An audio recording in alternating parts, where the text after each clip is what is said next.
वीर बहादुर और बलवान, लेकिन आज पता चल गया कि तुम तो कायरों जैसी बातें भी कर लेते हो।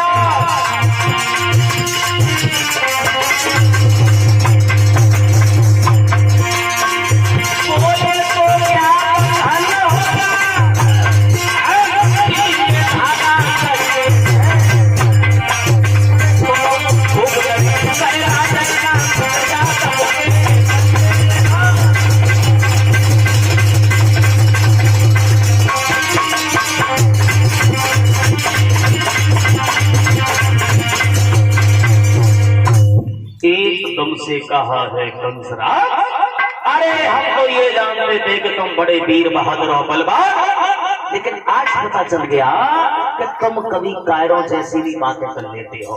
और इसी बीच में 111 रुपया रामनाथ राठौर, 111 रुपया कैलाश राठौर, जो इसी गांव के रहने वाले हैं बगराई के। भगवान से कामना करते हैं भगवान सुख और शांति प्रदान करें, धर्म क्षेत्र में हाथ यूं ही आगे बढ़ते रहे, भगवान सदा सदा के लिए कृपा दृष्टि बनाए रखें।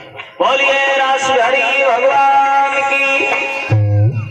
आदरणीय श्री सुखदेव जी महाराज कहते हैं, हे राजन परीक्षित, जब ये नारद ने कहा कंसराज तुम कायरों जैसी भी बातें कर लेते हो, अरे उन कन्हैया और बलराम को मारना गुड़ियों और गुड्डों जैसा खेल है। कंसराज भड़क गया, कहने लगा महाराज ये आप क्या कह रहे हो, गुड़ियों गुड्डा? अरे गुड़िया मैंने पता नहीं कितने राक्षसों को भेज दिया, लेकिन किसी ने उत्तर ही नहीं दिया। कन्हैया गोरा है, मोटा है, पतला है, कैसा कैसा नहीं है? नारद बोले एक बात बताएं। हाँ, अरे कोई झूठा इल्जाम लगा दो, अरे कोई झूठा दोष लगा दो, और जब चाहो तब उन्हें पकड़ करके जान से मार दो।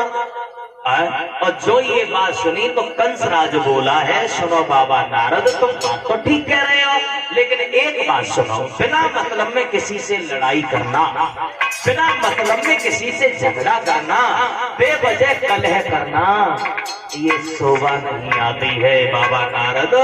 और बोले निशाने पर लगे जाकर उसी को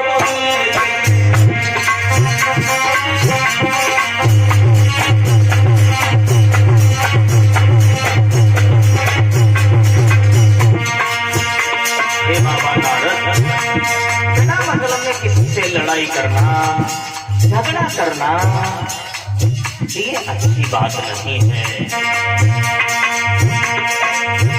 सामने पर लगे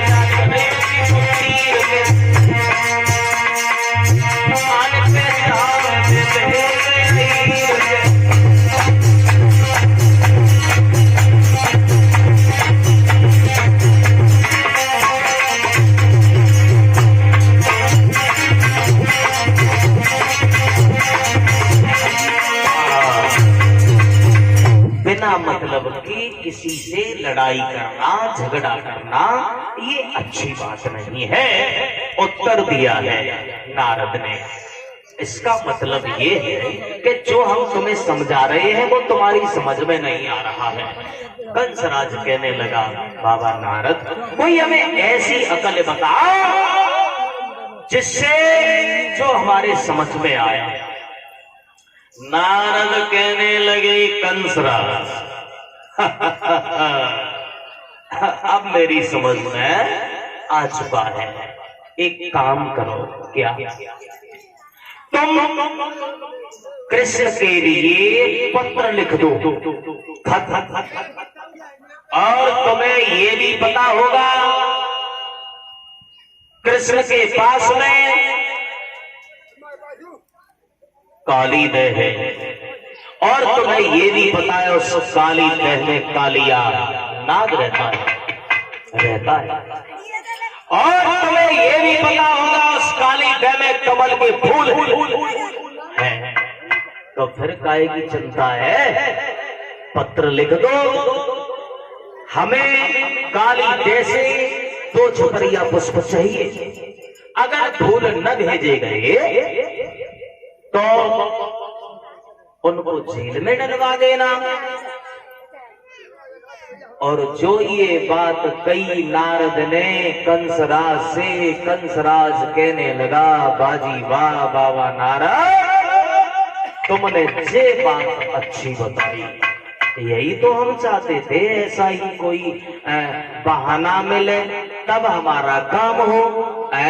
बोले समझा करके हमने तुम्हें बिल्कुल सत्य मार्ग बताया है। बोले हम मानने को तैयार हैं, लिख दो पत्र, फिर क्यों देर कर रहे हो। उसी समय पर उस कंसराज ने, अब नारद बाबा बाबा से चले गए ना कहने के बाद में, अब कंसराज ने पत्र लिया और उसमें लिख दिया, हे बाबा नंद, तुम्हारे पास में जो काली दय है उससे हमें 2 चपड़िया पुष्प चाहिए। अगर पुष्प न भेजे गए तो तुम्हें और तुम्हारी सारी बरादरी वालों को जेल में डलवा दिया जाएगा। और कंसराज ने नीचे हस्ताक्षर कर दिए और हस्ताक्षर करने के बाद में वो पत्र जो था वो भिजवाया गया। और जैसे ही पत्र को भिजवाया लला रणवीर, जब पत्र को भिजवाया नंद बाबा ने पत्र देखा, पढ़ा, एक कोन में जाकर के मूड पकड़ करके रोने लगे हैं और कहने लगे हैं क्या करूं क्या नहीं करूं। जब से इस कन्हैया और बलराम ने हमारे आंगन में जन्म लिया है तब से मुझे सुख चैन से भोजन प्राप्त नहीं हुआ, रोटी नहीं मिली, क्या करूं क्या नहीं करूं। तब तक यशोदा आ गई और यशोदा आकर के कहने लगी है क्या हुआ नंद जी, बाबा जी क्यों रो रहे हो। तो नंद बाबा रो करके कहने लगे हैं यशोदा,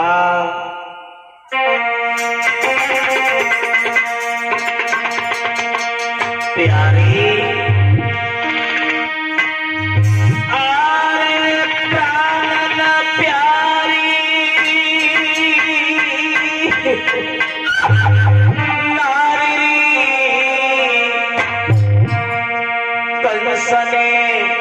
काली बह से